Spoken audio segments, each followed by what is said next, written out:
Hello everyone, welcome back to my channel, The Addicted Bookworm, where my addiction is all over the internet. On this channel I do book hauls, book reviews, and so much more. Alright, so update, House Bill 1375 looks like that it is dead in the water. It did not receive a second reading, so that's good. However, we do have to contend with Senate Bill 20. Now, if you live in Texas, you have to contend with it. We just have to hope and pray it don't come to our way. So, Senate Bill number 20 is designed to, on the surface, protect children against AI-generated stuff. However, they tacked on something that really made, or really is making, a lot of people worried. And that is, even if the child is not real, so for example if it's an anime or manga or comic book or movie or television show that depicts children who are under the age of 18 in a way that would be considered obscene by the people that crafted the law, that person would go to jail for 2 years. It's written there, 2 years in jail. And then, of course, if you are caught with it again, you are given prison time, which is, I have issues with that. So, first of all, I want to make my stance on child essay very clear. I am against it in so many ways. We have people that, yes, people are using AI to cause actual harm. But we already have laws on the book about possession of this kind of stuff. Now, the belief is that it will protect children from the bad stuff. And it won't do that. It will not do that. Because what is basically going to happen is you're going to have adults who are not even distributing this to children, or you may have parents that go to Barnes & Noble or go on to Amazon and buys this stuff for their children, and they will end up going to prison over it. What really gets me about this anti-anime and manga bill, as it is dubbed, because even the Japanese government is dubbing it different names, but they also view it as an attack on Japanese culture by a country that attacked other people's cultures and got rid of them. So basically you have people that absolutely love anime, manga. I love my anime, I love my manga. I don't buy it as much as I really should because there's so much of it. But I'm really considering ramping up the buying of the manga so that if it's taken off the shelf, I will possess it and everything. Now, why definitely are people worried about this? Because it is such a broadly applied bill. And so what happened was, a couple months ago I heard about this bill as like, this is not good. This is unconstitutional in so many ways.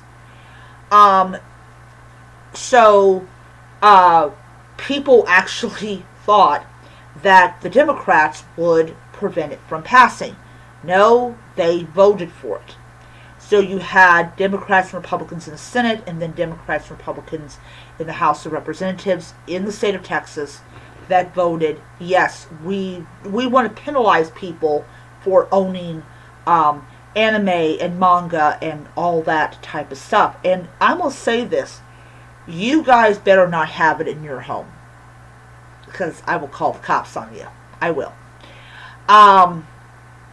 Just so you get a taste of your own medicine, since you like to dictate and control what people read. So, here it is. If you watch it, you can go to jail for 2 years. If you possess it, you can go to jail for 2 years. If you cosplay as it, or take it back, if your child cosplays as it, you can go to jail. If you do voiceover work, you can go to jail because you're taking part in the creation of the bad, naughty stuff. Do you hear how dumb that sounds coming out of my mouth? The naughty, the bad stuff.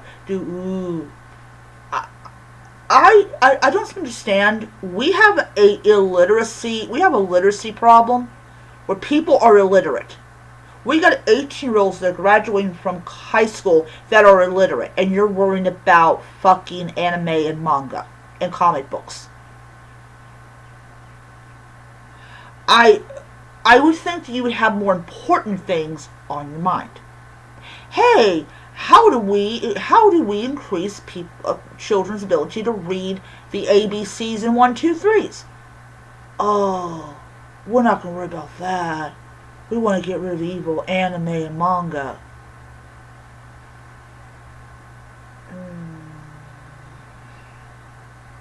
You know, I'm really glad I can die. I really am glad, because I don't want to be around to see society get stupider and stupider. Like, yeah, this is why I don't have kids. I don't want them. I think they're cute and wonderful, but I don't want my children exposed to stupid people. I do not want that. I do not want them to be exposed to stupid people and become infected by stupid people. Literally, it's like a zombie virus. Stupidity just spreads.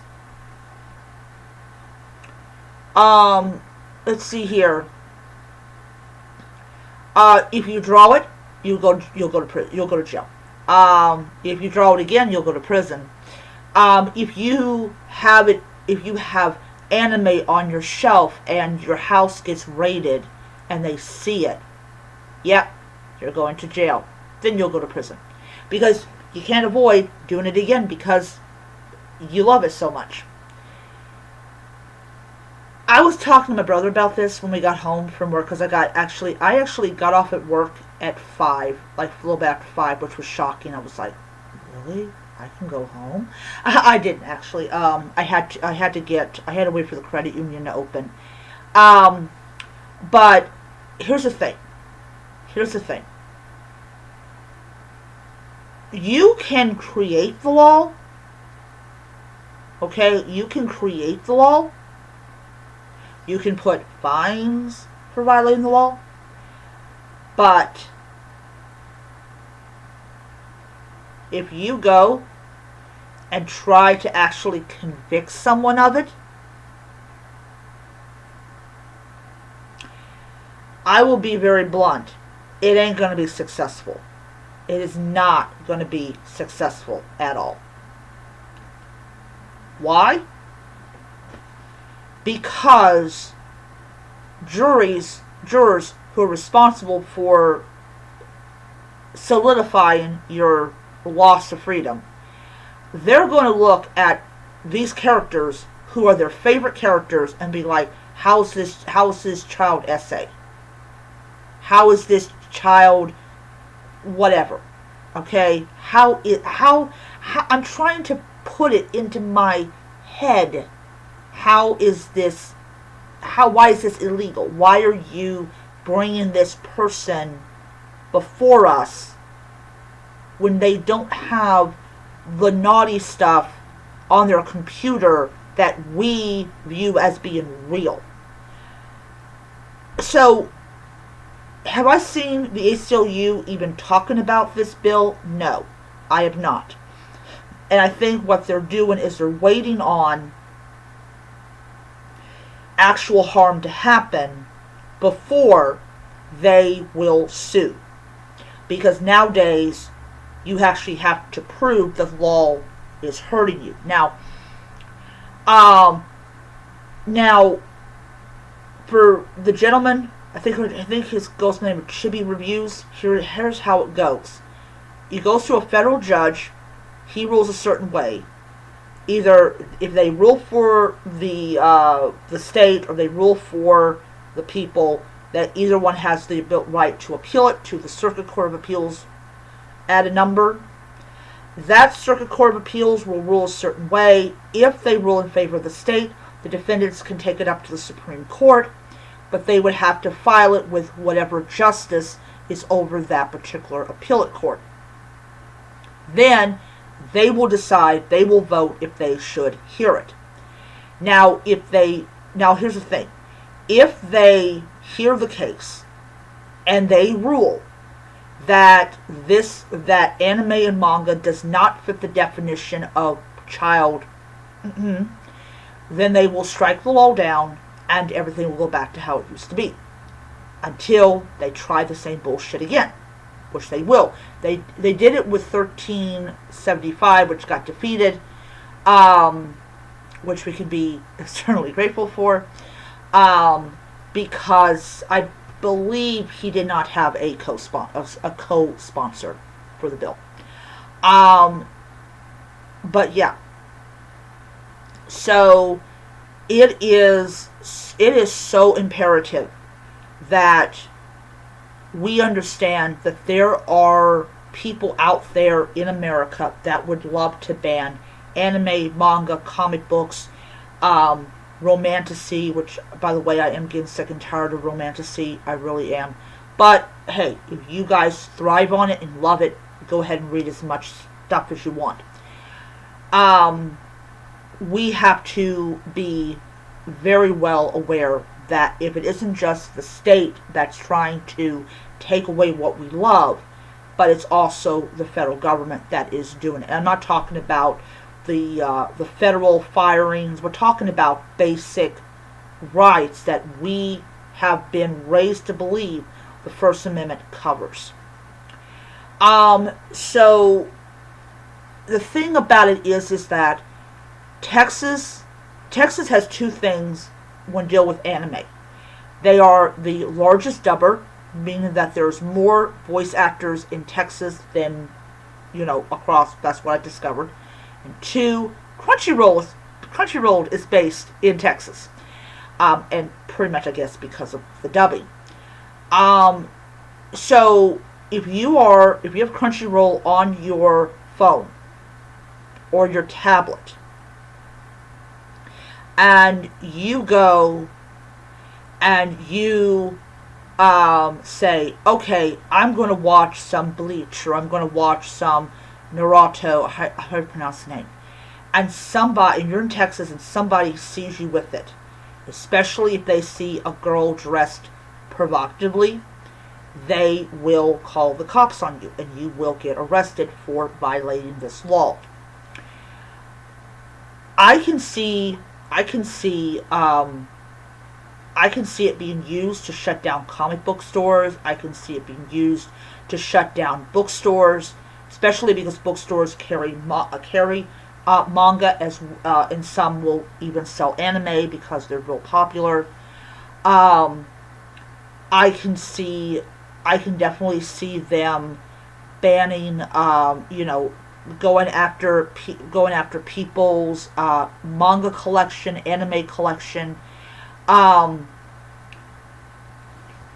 Disney I think it was not Disney, HBO Max has Studio Ghibli.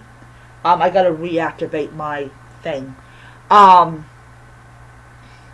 But they've got deep pockets and they can actually fight this. Crunchyroll and I believe it's Sony, they have deep pockets. They can fight it as well. So I have no concern for them at all. But what I do have concern for is Americans who love this content. They love the media. They love, I love my Demon Slayer. I haven't bought manga in over a year, but I love my manga. And even though I am selling some of my Demon Slayer, I do love like manga. I love anime. I have Netflix where I can watch anime. Netflix definitely would have the ability to fight this, but these people as much as we don't like how they operate as far as a business is concerned, they did not do anything to deserve what is going on with them or going on to them. But we're going to see what happens. Now, the governor is definitely going to sign it into law because he knows perfectly well if he vetoes it, it will be overridden. Because if you have a unanimous vote for this, then you have a unanimous vote to overturn a veto. So it's just much better for him to sign it into law and not go through the, apologies that my veto was overrode. But is it constitutional? No, it's not.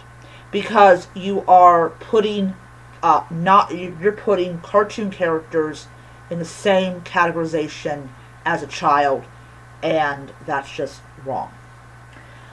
Alright, so getting away from the anti-anime manga bill, I did finish reading Catching Fire by Susan Collins, the second book in the Hunger Games trilogy. There's 27 chapters in this book. I love the sprayed edges. So nice.